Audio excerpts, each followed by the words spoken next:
গেলে তো এদিকেও পানি ওদিকেও পানি।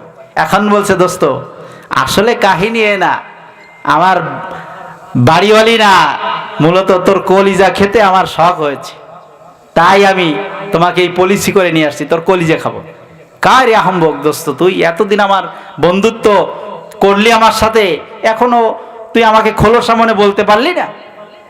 সে আমার কলিজা তো রয়ে গেছে ওই পাড়ে যে জাম গাছটা, ওই জাম গাছের মাথায়, তা কলিজা তো নিয়ে আসতে হবে, তাহলে কি করা?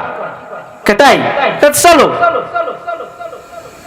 এখন ওই কুমির চলে এসেছে পাড়ে, যখনই পাড়ে এসেছে লাফ দিয়ে কুমির এর পিঠ থেকে বানর জাম গাছে উঠে বলছে, আরে আহম্বক দোস্ত, সারা জীবন আমার সাথে বন্ধুত্ব করেছিলি, মূল উদ্দেশ্য ছিল আমার কলিজা খাওয়ার, কিন্তু তুই যে কত বড় আহম্বক, কলিজা কি মানুষের জাম গাছে থাকে নাকি?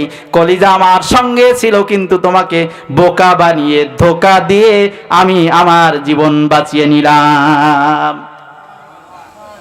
ওমর কে যখন ওই চেয়ারে দেখেছে ওই মহিলার কলিজা ওরকম জাম গাছে চলে গেছে ভয়েতে, হায় রে আল্লাহ, তাহলে আজকে আমাকে এখানে ডেকেছে, সম্ভবত আমার আজকে গর্দান নেবে, রাতে বেয়াদবি করেছি।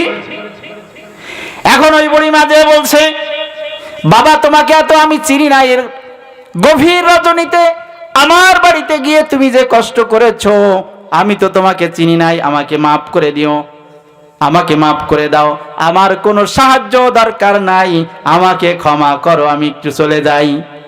এখন বলছে ওমর, বুড়িমা ওইভাবে বলে আপনি আমাকে লজ্জা দিবেন না, ওইভাবে বলে আপনি আমাকে কিয়ামতের দিন ধরা খাওয়াবেন না, বরং 3 দিন যাবত আপনি আমার রাষ্ট্রের মধ্যে বসে বসে কষ্ট করেছেন না খেয়ে, আমি খোঁজ নিতে পারি নাই আমার রাষ্ট্রের মধ্যে বসে একজন মানুষও যদি না খেয়ে থাকে, আর এই লোকটা যদি আল্লাহর দরবারে অভিযোগ দেয়, আমি অমর রাষ্ট্রপ্রধান হয়েও ধরা খেয়ে যাব।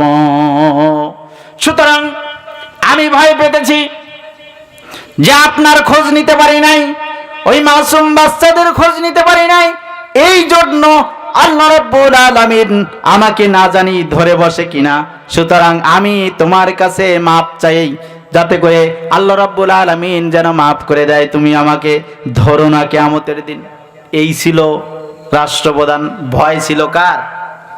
ভয় ছিল কার?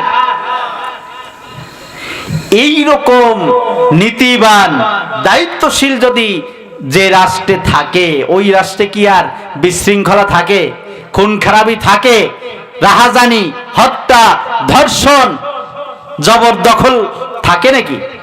থাকতে পারবে না।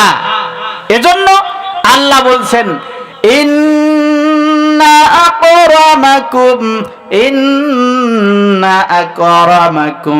ইনদাল্লাহি আতকাকুম, তোমাদের মধ্যে আল্লাহ রাব্বুল আলামিনের কাছে সম্মানিত মর্যাদার অধিকারী সেই ব্যক্তি, যেই ব্যক্তি আল্লাহ রাব্বুল আলামিনকে বেশি বেশি ভয় করে। তার মানে কি শুধু ওই রাসূলের যুগে 2-4 জন খলিফা যারা ছিলেন এদের কথা বলেছেন আল্লাহ, নাকি আপনার আমার কথাও বলেছেন? সবার কথা বলেছি। আপনি আমিও যদি আল্লাহকে বেশি ভয় করতে পারি, তাহলে আপনার আমার সম্মান ইজ্জত বাড়িয়ে দিবেন আল্লাহ, তাতে আল্লাহর কষ্ট হবে? কষ্ট হবে না। এজন্য তাকওয়া অর্জন করতে হবে। সামনে কয়দিন পরে রোজা, কি কয়েকদিন পরে রোজা না? আল্লাহ রাব্বুল আলামিন কোরআন দিয়েছেন আমাদের জন্য, এমন একটা মহব্বতের জিনিস, এমন একটা জীবনের সাথে সম্পৃক্ত ময় গ্রন্থ, যা শুকরিয়া শেষ করে আপনি আমি পারবো না।